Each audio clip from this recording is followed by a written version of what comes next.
तो शुरू करते हैं एनीम टाइम काम लेकर। मैं देख रहा था कुछ मतलब कमेंट्स वगैरह, और उड़ते-उड़ते न्यूज़ मेरे कानों में भी कुछ आई है। तो गाइस ऐसा देखो, अगर मैं स्किप ना भी करूँ ना, तो भी मैं 1 महीने या 1 महीने 10 दिन में ये पूरा मतलब फ्लेम एम्पर को ख़त्म कर दूँगा। अब बाकी लोग का क्या चल रहा है मुझे नहीं पता, तो स्किप करके अगर कोई एक्सप्लेन कर रहा है, तो आप समझ ही सकते हो क्योंकि उसके चैनल पे व्यूज़ नहीं आ रहे अभी। खैर आपको इशारा काफ़ी है, आगे बढ़ते हैं। और वैसे भी इस सीरीज़ को मैंने ही मतलब सबसे पहले शुरू किया था। अब बीच में कूदने वाले तो बहुत हैं खैर। तो पिछले एपिसोड में हमने देखा था कि ज़ियान के समय डूशा से बैटल चल रहा था और ये फाइनली अपना अकेसिया फ्लेम डेमन को भी डोमेन को भी रिलीज कर देता है। अब आगे इसमें डूशा अपने पावरफुल अटैक को तैयार कर रही थी। ज़ियान भी समझ जाता है, ये तुरंत ही अपने नी कॉन्ग वांग यानी कोर इंक्रिप्शन को यूज़ करके एक फॉर्मेशन बना देता है और इसमें ये 40,000 कोर इंक्रिप्शन यूज़ करता है। अब ड्यूशा जो एक पावरफुल अटैक बना रही थी डेमोनिक हुड वाला, ये काफ़ी तेजी से श्रिंक कर जाता है और इसके भागने के भी रास्ते फिलहाल ज़ियान ने बंद कर दिए थे। ड्यूशा समझ जाती इसके जाने के रास्ते बंद हैं, तो ये खुद को एक्सप्लोर करने के लिए तैयारी शुरू कर देती है, पर ये अपने को एक्सप्लोर भी नहीं कर पा रही थी। इसका कारण ये था कि ज़ियान का केसिया फ्लेम डोमेन और ज़ियान इसकी तरफ देख करके स्माइल कर रहा था। ज़ियान इससे कहता है मुझे तुमसे कुछ पूछना है, उम्मीद करूंगा कि तुम सही बताओगी। ये बोलती है नहीं, तुम सपना देख रहे हो क्या।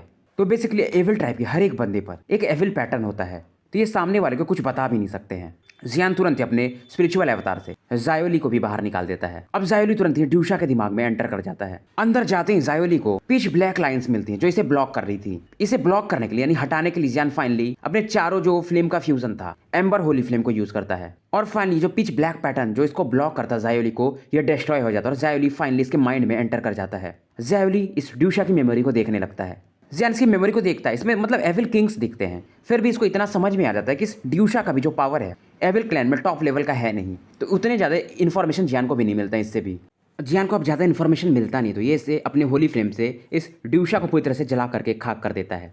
और इधर इसको मरते ही मतलब दूर मतलब जो डाकियान वर्ल्ड रहता है वहाँ पर एक एविल माउंटेन को दिखाया जाता है। यहाँ पर एक बंदा खड़ा था, इसके हाथ में एक स्टोन था, जेड स्टोन, और वहाँ पर जो पॉइजन टेम्पल का नाम लिखा हुआ था यानी ड्यूशा का, वो मिट जाता है। ये समझ जाता है कि ड्यूशा मर चुकी है। ये लोग डिस्कस कर रहे थे कि इन लोगों ने 3 मतलब ब्लैक लेवल के किंग्स को भेजा है डेमन ऑफ लाइट को पकड़ने के लिए, और ये किसी और को भी भेजते हैं ह्यूमन वर्ल्ड में यानी जहाँ पर ज़ियान है, और साथ में होली सी का जो पावर है उस पर भी नजर रखने के लिए।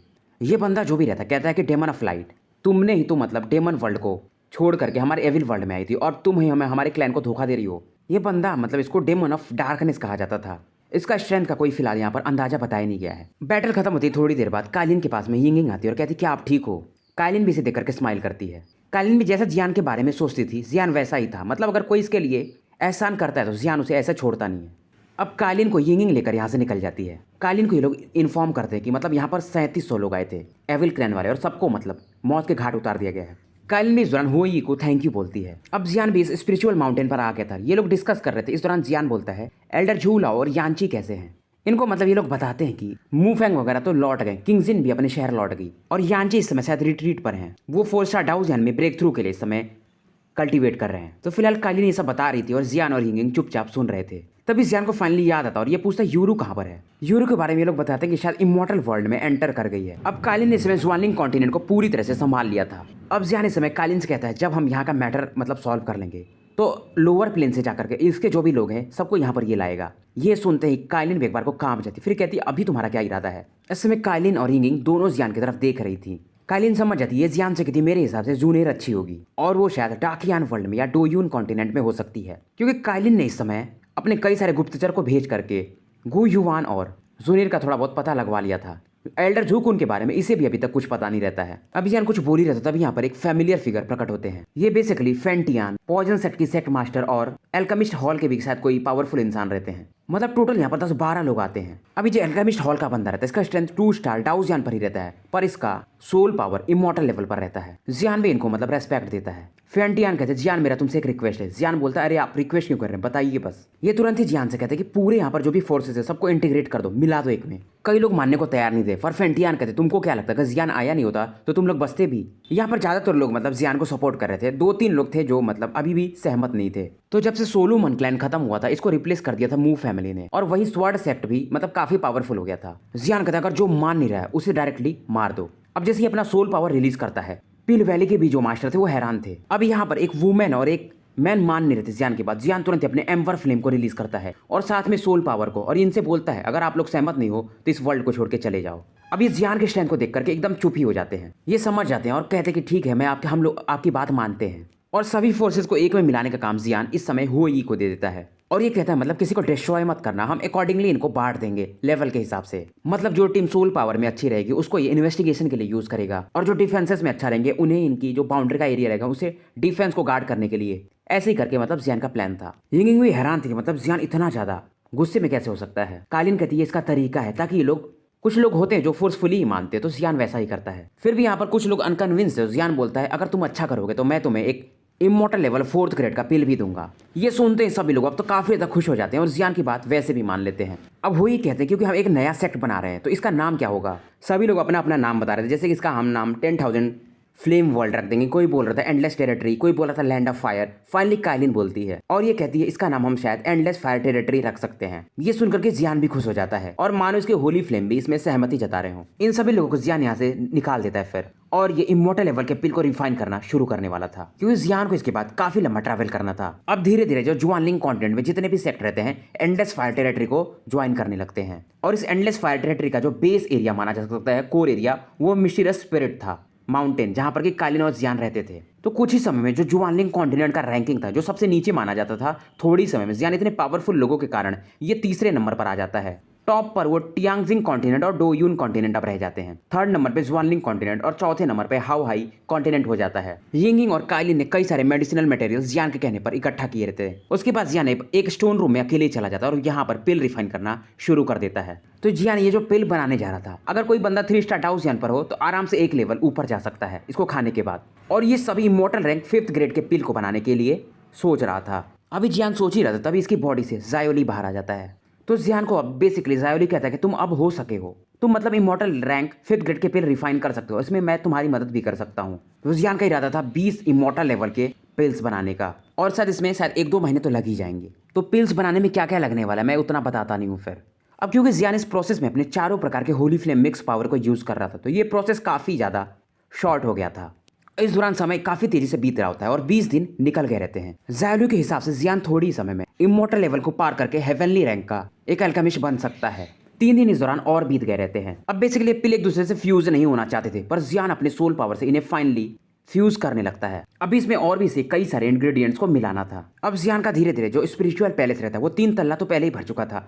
इस दौरान जियान के इस लगातार पिल रिफाइनिंग के कारण इसका जो लेवल रहता है 4थे फ्लोर पर पहुंच जाता है। इस दौरान महीने बीतते जाते हैं और ये जो fire and endless fire territory बना था इसका जो समाचार था काफी अलग अलग कॉन्टिनेंट में भी पहुंचने लगा था। अब जियान जब यहाँ से बाहर आता है पिल रिफाइन करने के बाद शायद, तो ये इसको बताती कि यहाँ पर क्या क्या घटनाएं हुई हैं काइलिन और यिंगिंग। और जियान इसमें जो भी पिल बनाया था ये काइलिन को दे देता और कहता कि मतलब जो भी लोग थे सब में ये बांट देना। अब काइलिन इस दौरान जियान को बताती शायद डाउडी शिफान कॉन्टिनेंट और डोयू कॉन्टिनेंट वालों को ही पता होगा जायो क्लैन का कुछ भी मिस्ट्री अगर या उनका भी ट्रेस अगर तुम्हें जानना है तो मतलब हमें वहां जाना पड़ेगा। हालांकि डोयू कॉन्टिनेंट भी ली सोलरियन इतना पावरफुल तो नहीं है पर ये फिर भी काफी ज्यादा पावरफुल माना जा सकता है। अब काइलिन इस दौरान जियान से पूछती तो फिर तुम जाने कहाँ वाले हो। जियान हंसता और कहता है वो एक 100 ईयर का अपॉइंटमेंट था मेरा, मैं वहीं जा रहा हूँ। जियान ने इन दोनों को पहले इसके बारे में बता दिया था तो काइलिन बोलती कि थोड़ा जल्दी नहीं कर रहे हो तुम। कहती मेरे इन्फॉर्मेशन के हिसाब से जो 100 ईयर का कॉन्ट्रैक्ट है वो शायद डोयून कॉन्टिनेंट में होने वाला है और वो काफी ज्यादा पावरफुल है। वहीं पर सातों एंशिएंट क्लैन वगैरह भी हैं।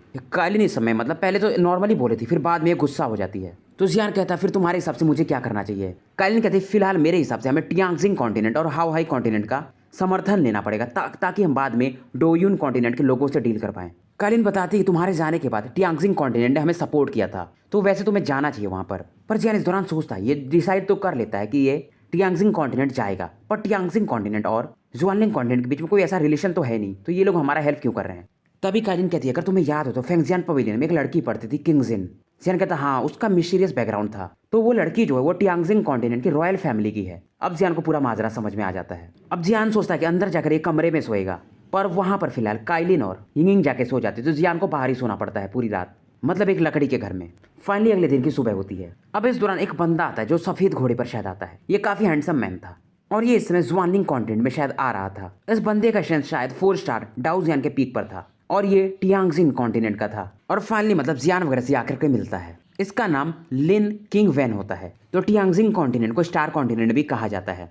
तो जियान को काइलिन इसके बारे में बताती है और जियान फाइनली जहां से ये आ रहा था उसकी तरफ मूव करता है। किंग वैन कहता है ये इस समय आ रहा था घोड़े से, कहता है यहाँ का एरिया काफी अच्छा है, पहाड़ भी काफी सुंदर है पर यहाँ पर जो ऑरा है थोड़ा वीक है। अब ये लोग मूवी कर रहे थे, तभी इसके सामने एक स्ट्रेंज मैन प्रकट होता है। उसका ऑरा कहीं ज्यादा स्ट्रॉन्गर था। स्ट्रेंज मैन कोई और नहीं बल्कि जियान था। ये इस समय किंग वेन से कहता है, मुझे तुम तो मतलब ज्वानलिंग कॉन्टिनेंट के लग नहीं रहे हो। किंग वेन कहता है कि हम यहाँ पर क्वीन मेड्यूसा से मिलने आए हैं। तभी जियान कहता है, मैजेस्टिक क्वीन मेड्यूसा काफी बिजी रहती हैं, तुम्हारे जैसे लोगों से वो नहीं मिल सकती। अब इससे जियान थोड़ी बहुत बात करने के बाद यहाँ से निकल जाता है। अब जियान यहाँ से निकलने के बाद थोड़ा तो अलग फील करता है इस किंग वेन को देखकर भी। अब फाइनली जब किंग वेन आता है एक हॉल में, तो यहाँ पर जियान बैठा रहता है, पर मतलब वहां पर जियान ने अपनी ऑरा भी छिपा ली थी, तो ये जियान को जानता नहीं था। ये देखता और कहता शायद आप लॉर्ड जियान होंगे। यहाँ पर मेडुसा भी जियान के बाजू में बैठी हुई थी। जियान भी इसको इस समय काफी ज्यादा रेस्पेक्ट दे रहा था। अब किंग वेन कहता मैं यहाँ पर एक मतलब बहुत अर्जेंट काम से आया हूँ, ये हमारे प्रिंसेस से रिलेटेड है। उम्मीद करूंगा कि आपके मतलब फायर टेरिटरी का हमें फुल सपोर्ट मिलेगा। जियान कहता है मतलब क्या मतलब प्रिंसेस ये कौन है?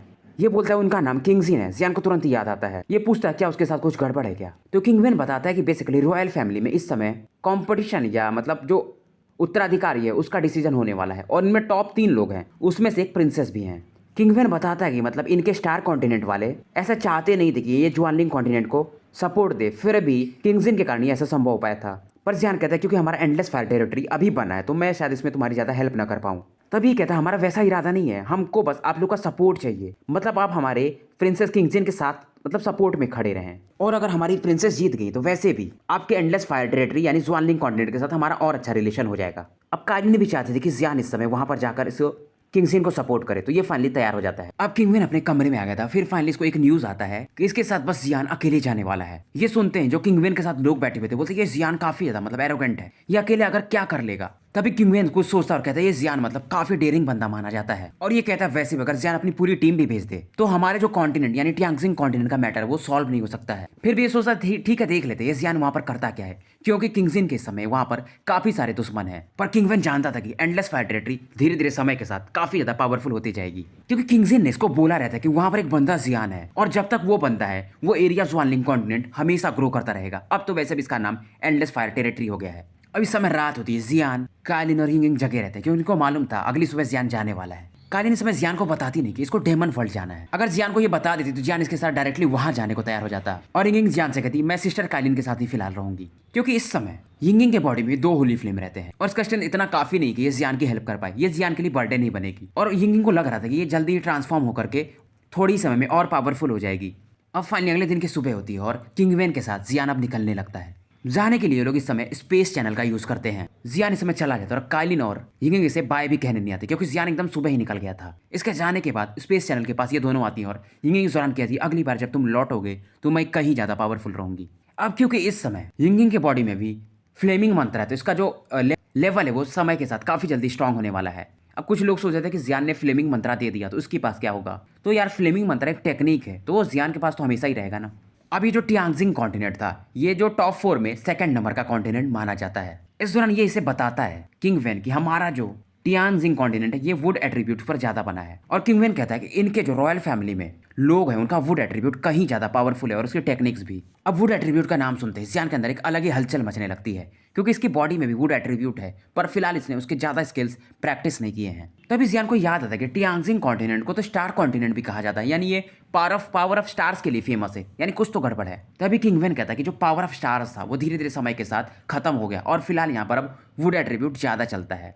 अब जियान वगैरह थोड़ी देर में टियानमू सिटी में पहुंच गए थे। ये ट्यांगजिंग कॉन्टिनेंट के बॉर्डर पर था। यहाँ के स्पेस से निकल करके इनको एक दूसरा स्पेस लेना था, पर जियान जैसे ही समय टियानमू सिटी में प्रवेश करता है यहाँ पर कुछ ये अलग ही ऑरा फील करता है, और ये जो ऑरा था वो लाइट बेस्ड एट्रीब्यूट का था, यानी जिस प्रकार का एट्रीब्यूट डेमन ऑफ लाइट ने उस समय यूज किया था, और इस प्रकार का एट्रीब्यूट तो बस होली सी के पास ही है। अब इधर किंगवेन वगैरह जियान को लेकर के आगे स्पेस चैनल में अंदर प्रवेश करने ही वाले थे, तभी यहाँ पर एक बंदे को देखता है। इस बंदे का नाम लेन किंग यून था। इसे देखते इसका चेहरा अगली हो जाता है। ये बंदा जो भी अभी नया प्रकट होता है किंग यून, इसका जो प्रिंसेस किंगजिन थे उनसे काफी गहरा हेट वाला रिश्ता था, और इसका स्ट्रेंथ शायद 4 स्टार डाउ जियान के लेट स्टेज में होता है। जियान तुरंत ही पूछता क्या जो बाकी 2 लोग किंगजिन के साथ compete कर रहे हैं क्या ये उनमें से एक का सपोर्टर है? सामने जो बंदे रहते शायद ये 4-5 लोग होते हैं, उनमें से एक बंदा का स्ट्रेंथ तो 5 स्टार डाउ जियान के मिड स्टेज में था, और एक बंदे के पास लाइट टाइप एट्रीब्यूट भी था। अब ये चारों लोग भी यानी 5 लोग भी जियान की तरफ देखते हैं, और साथ में किंगवेन की तरफ, और ये किंगयून मतलब जियान वगैरह की तरफ देख करके हंसता है। जियान के बारे में भी इसको पता था कि ये एंडलेस फायर टेरिटरी का डोमेन मास्टर है, तो ये सोचता है क्योंकि ये लोग प्रिंसेस के लिए काम कर रहे हैं, तो अगर हम इन्हें मार दे तो मजा ही आ जाएगा। अब जो लाइट एट्रीब्यूट वाला बंदा है तो उसे याद आता है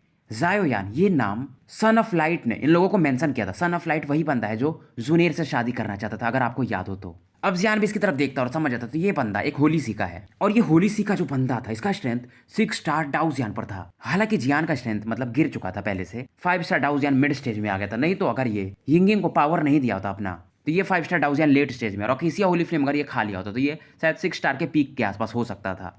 पर फिर भी इस प्रकार के बंदे जियान के सामने कोई ज्यादा लोड नहीं थे। अब इन लोगों के ऑरा की वजह से जियान के साथ जो भी लोग थे जैसे किंगवेन वगैरह ये अलग ही प्रेशर फील कर रहे थे, पर जियान अपने सोल पावर से इनके ऊपर पड़ने वाले प्रेशर को खत्म कर देता है। और जियान इस 6 स्टार डाउ जियान के बंदे की तरफ देखकर कहता है, होली सी के बंदे तुम्हारा स्ट्रेंथ काफी अच्छा है। जियान को लग रहा था शायद इस बंदे का स्ट्रेंथ 6 स्टार पर है, पर ये 5 स्टार डाउ जियान के पीक पर था।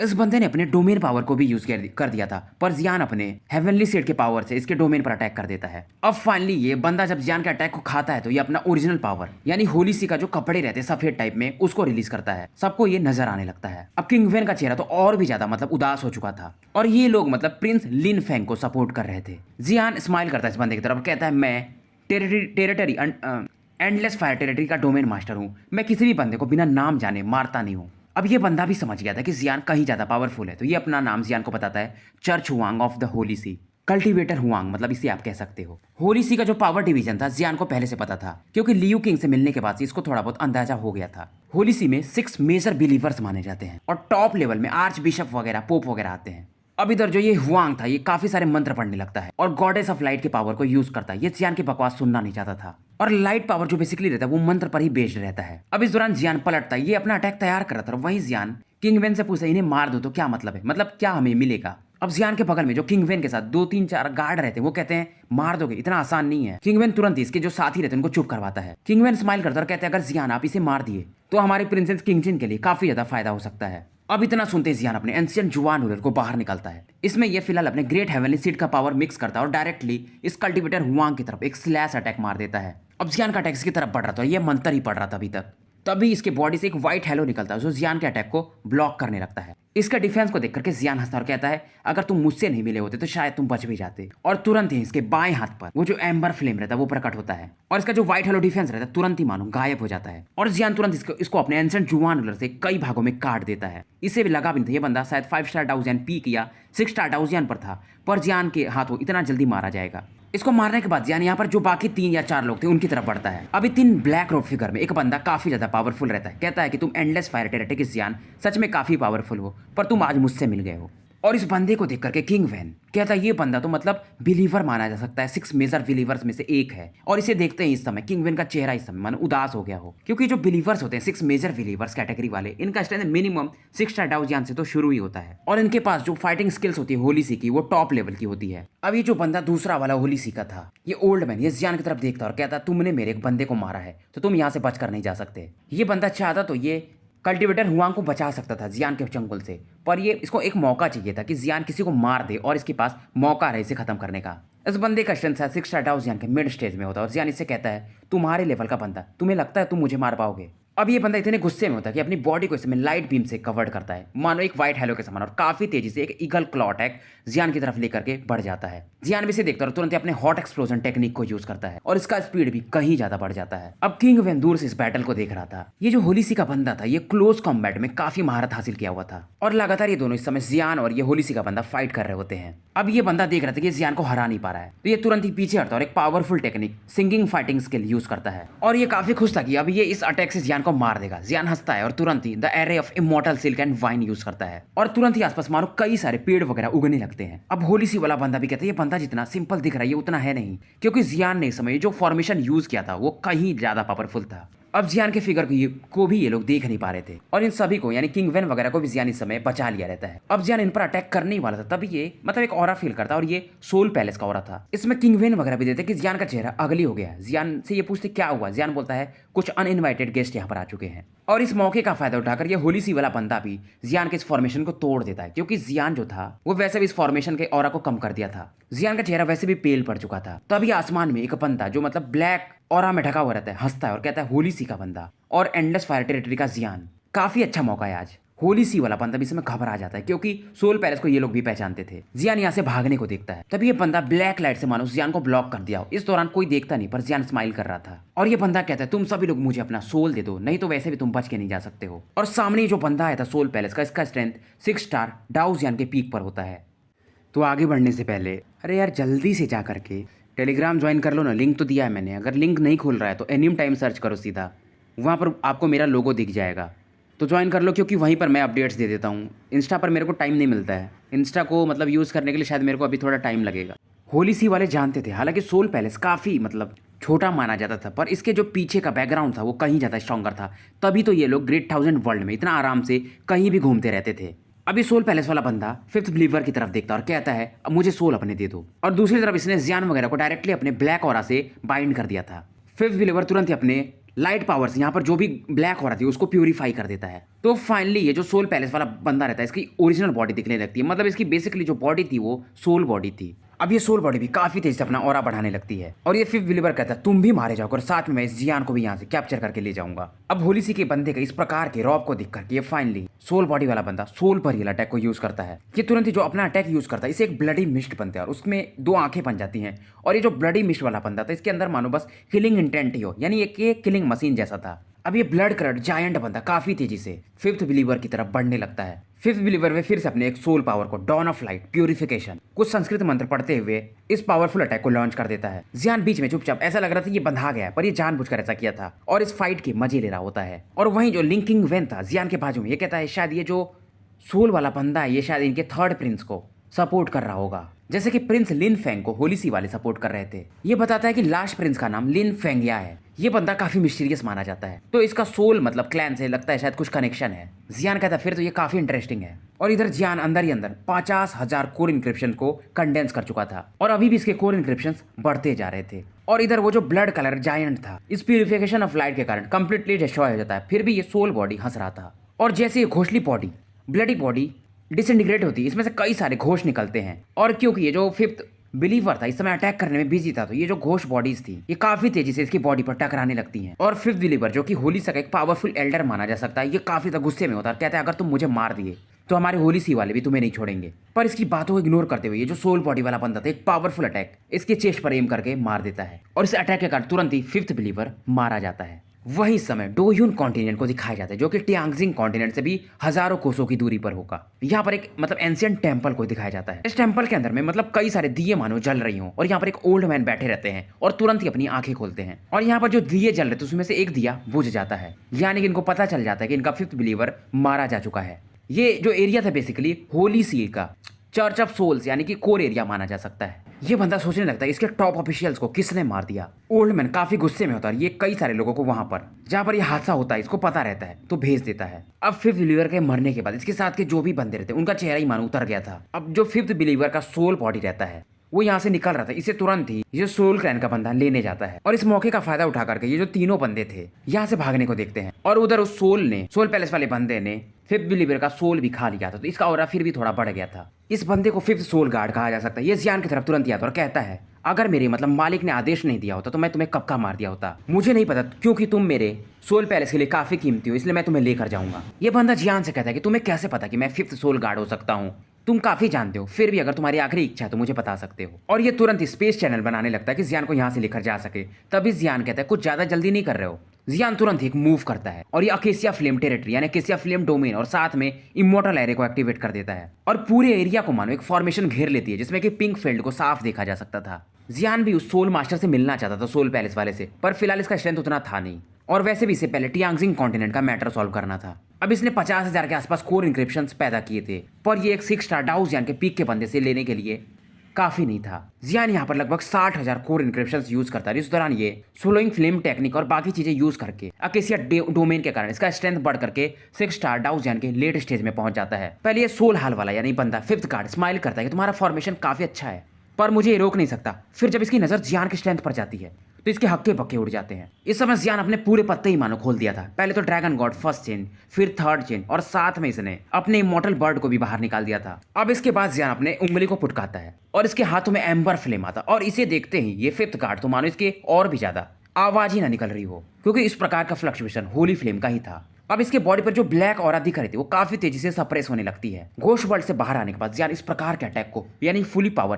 पहली बात खुद को यूज कर रहा था। अब फिर भी फाइनली ये सोल गार्ड हंसता और कहता है मैं फिफ्थ सोल गार्ड हूँ, तो हम मेरी भी कुछ तो स्टेटस है, अब मैं तुम्हें दिखाता हूँ। अब जियान इससे कहता है अगर तुम्हारी आखिरी इच्छा हो तो मुझे बता सकते हो, नहीं तो मेरे होली फ्लेम के सामने तुम जल के खाक हो जाओगे। अब जियान तुरंत अपने इमॉर्टल बर्ड से एक पावरफुल अटैक करवाता है, इमॉर्टल फेदर। इस अटैक को देख करके यह फिफ्थ गार्ड भी सोल फैंडिस थॉर्न यूज करता है और इस अटैक से इसके हाथों में एक ब्लैक स्टिक आ जाता है जिसमें से एनर्जी रिपल्स निकल रहे थे और ये जियान के अटैक को तुरंत ही कंप्लीटली नलीफाई कर देता है। अब जियान तुरंत ही अपने एम्बर फ्लेम को यूज करता है क्योंकि ये इस फॉर्मेशन में था, तो इस एम्बर फ्लेम से एक पावरफुल बीस्ट बना देता है। अब बीस्ट को प्रकट होते ही सोल जो बॉडी थी इस बंदे की, ये मानो और भी ज्यादा सप्रेस होने लगती है, पर फिर भी अपने इस मिस्टीरियस स्टिक से एक पावरफुल अटैक जो कि लगभग 100 मीटर की हाइट का होगा इस फियरलेस बिस्ट पर कर देता है। अब इधर इसकी फियरलेस बिस्ट इसके अटैक से फाइट करते वहीं जियान अपने सोल पावर को मोबिलाइज करने लगा था। जियान चाहता तो ये अपने एंग्री बुद्धा लोटस को यूज कर लेता, पर इतना ज्यादा यूज करना सही नहीं होगा, तो इसलिए जियान इस समय सोल फाइटिंग स्किल को यूज करने का सोचता है क्योंकि सामने जो बंदा था इसका जो सोल पावर था वो इमॉर्टल लेवल के अर्ली स्टेज में था। अब उधर जो उस बंदे का अटैक था उसको ये फेरिसियस बिस्ट पूरी तरह से गला देती है। अब ये फिफ्थ गार्ड भी समझ जाता है कि जियान को ऐसे हरा नहीं सकता है, तो ये अपने पावरफुल अटैक के बारे में सोचता है। ये फिर से वही चीज यानी कि अपने सोल लॉक को सेक्रीफाइस करना यूज करता है और ये अपने मुंह में से एक ब्लड निकालता है, पर इसके ब्लड का कलर थोड़ा स्ट्रेंज होता है और इस समय जियान के डोमेन में इसके हाथों में एक लगभग 100 मीटर का पिच ब्लैक चेन आ जाता है। जियान भी देखता और समझ जाता है शायद ये सोल लॉक ऑफ लाइफ है, पर जियान रुकता नहीं अपने सोल पावर से जो इसका यू मिंग टियान अटैक था वो यूज कर देता इस फिफ्थ गार्ड पर। दोनों के अटैक बराबर पर छूटते हैं और सोल फेंग का चेहरा इस समय अगली हो चुका था। अब जियान जो अपनी आंखें बंद किया रहता है फाइनली खोलता और ये आई ऑफ गेज यूज कर देता है, यानी वो सोल पावर वाली इंटरफेरेंस स्किल। सोल फेंग समझ जाता है और जान जाता है ये अटैक काफी ज्यादा पावरफुल है, तो ये यहाँ से भागने को देखता है, पर तभी जियान ने जो वो बीस्ट बनाया था अपने फ्लेम से उसे एक्सप्लोड करवा देता है, तो पूरा इस समय अकेसिया जो फ्लेम डोमेन था वो आग से कवर हो जाता है। अब ये सोल फेंग भी जानता है कि ये यहाँ से भाग नहीं सकता था, तो ये तुरंत ही अपने पिच ब्लैक ऑरा को कवर करता है और जियान की तरफ मूव करने लगता है। अब क्योंकि इसका जो सोल पावर था वो जियान से कहीं ज्यादा कमजोर था, तो फिलहाल ये इस बैटल में अब धीरे धीरे सप्रेस होने लगा था और थोड़ी देर में जियान के जो आई गेज पावर था यानी सोल अटैक और साथ में एम्बर होली फ्लेम के कारण ये धीरे धीरे यहाँ से खत्म हो जाता है। अब इस बैटल के खत्म होने के बाद किंग वेन जियान की तरफ देखता है और ये काफी ज्यादा शॉक्ड था, मानो ये मॉन्स्टर को देख रहा हो, पर जियान क्योंकि इस बंदे को यानी फिफ्थ गार्ड को पूरी तरह से डिस्ट्रॉय कर दिया था, तो ये इसके सोल पावर से कुछ इन्फॉर्मेशन भी हासिल नहीं कर पाता है। उसके बाद जियान इनसे तुरंत ही कहता है फिर निकलते हैं टियांगजिंग कॉन्टिनेंट की तरफ,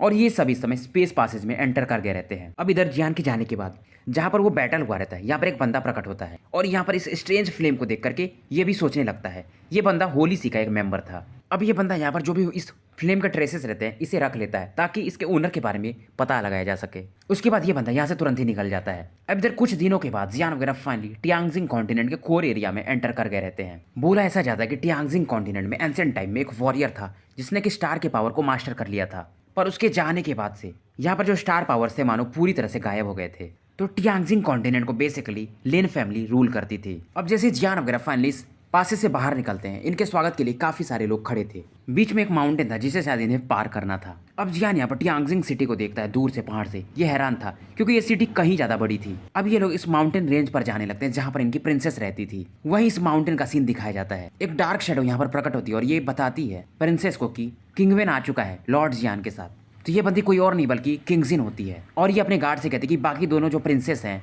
यानी प्रिंस उन पर नजर रखना। इस दौरान ये इस शैडोवी फिगर से कहती है कि जियान की जो आइडेंटिटी है किसी को ज्यादा पता नहीं चलना चाहिए, पर ये शैडोवी फिगर जिसका स्ट्रेंथ शायद 6 स्टार डाउ जियान के पीक पर होता है, ये प्रिंसेस से कहती है वो जियान जो कि फायरलेस एंडलेस टेरिटरी को कंट्रोल कर रहा है, क्या उसका स्ट्रेंथ सच में इतना है? तो इससे ये प्रिंसेस कहती है तुम खुद ही देख लोगी जब उससे मिलोगी। और ये बंदी फिर फाइनली चली जाती है जियान को पिकअप करने के लिए। तो प्रिंसेस अपनी किंगजिन होती हैं, तो किंगजिन के बॉडी में मतलब बेसिकली पावर ऑफ स्टार्स रहता है। इस दौरान रास्ते में लाते लाते किंग वेन जियान को बताता है कि यहाँ पर यानी टियांगजिंग सिटी में बेसिकली 13 माउंटेन्स रेंज हैं, पर 5 माउंटेन रेंज ऐसे हैं जहाँ पर लिन फैमिली रहती है, और तीसरे चौथे और 5वें माउंटेन रेंज पर मतलब तीसरे पर शायद प्रिंसेस, चौथे पर वो दोनों प्रिंस और 5वें पर एक दूसरा प्रिंस रहता है। और यहाँ का जो एम्पर है जिसका नाम लिन जियुआन है वो 7 स्टार डाउ जियान के पीक का बंदा है, पर पता नहीं कैसे वो बीमार पड़ गया और धीरे धीरे उसकी हालत खराब होती जा रही है। और इसके बारे में शायद जो कोर फैमिली मेंबर्स हैं रॉयल फैमिली के वही जानते हैं। अब क्योंकि ये बंदा बीमार है तो ये इसके पास जो एक बेटी और 2 बेटा है उसी में से ये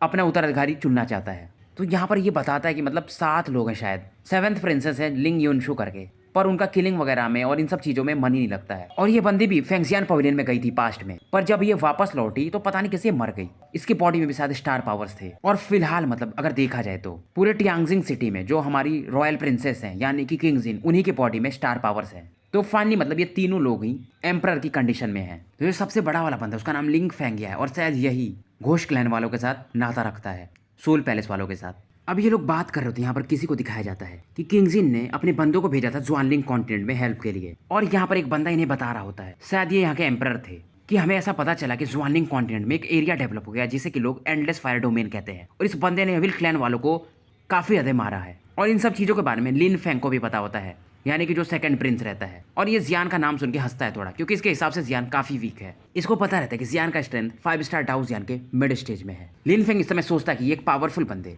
यानी कि जो 5 स्टार डाउ जियान के पीक पर है, उसे डील करने के लिए जियान से भेजेगा। और ये कहता है कि मतलब शायद ये किंग जिन को 7th सिस्टर बोलता है, और कहता है कि जब मैं रॉयल पावर पा लूंगा तो तुम्हारे अंदर का जो स्टार पावर है उसे भी बाहर निकाल लूंगा। पर इस दौरान लिन फेंग पूछता है कि इसका जो बड़ा भाई है लिन फेंग या वो क्या कर रहा है, क्योंकि उसके बारे में कुछ पता ही नहीं चलता है। पर इसके बगल में जो बंदा था वो बताता है कि शायद लिन फेंग या सोल पैलेस से कोलाइड कर रहा है। अब जियान वगैरह शायद 1000 मीटर की दूरी पर ही रह गए थे, जहाँ पर प्रिंसेस किंग जिन रहती थी, और ये फिलहाल मतलब पैदल चल के जा रहे होते हैं। अब जियान दूर से अपने सोल पावर से जो 3rd माउंटेन पर जहाँ पर किंग जिन रहती थी उसे फील करने की कोशिश करता है, पर वहाँ पर शायद इसे काफी ज्यादा ऑब्सक्योर ऑरास फील होती हैं। अब जियान जब लगभग माउंटेन के टॉप पर पहुंच गया रहता है तो 100 मीटर की दूरी से इसे एक स्ट्रॉन्ग फोर्स फील होता है कि कोई आ रहा है। तभी इनके सामने एक बंदा होता है, कहता है अरे लॉर्ड लिंग किंग वेन आप। तभी किंग फेंग जियान से बताता है कि ये बंदा प्रिंस लिन फेंग का आदमी है, और ये काफी ज्यादा एरोगेंट है। टियांगजिंग सिटी में ये अपने को बहुत बहादुर मानता है, क्योंकि इसका स्ट्रेंथ 5 स्टार डाउ जियान के पीक पर है। अब किंग वेन भी जानता था जब जियान एक सोल पैलेस का बंदा जो 6 स्टार डाउ जियान के पीक पर है उसे मार सकता है, तो ये बंदा इसके सामने क्या है। इस बंदे का नाम लिन हाई होता है। ये कहता है ये एरिया हमारे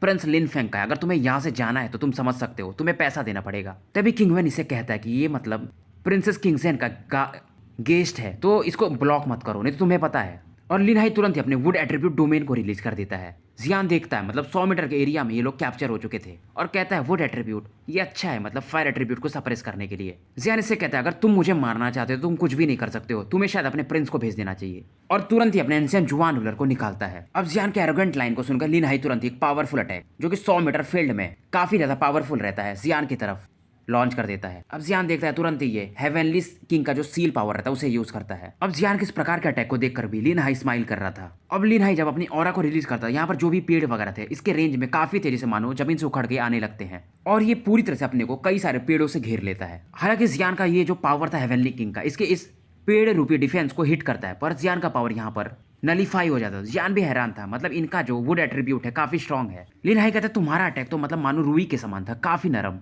तो स्टोरी यहीं पर समाप्त करते हैं और मिलते हैं शाम में एक नए वीडियो के साथ।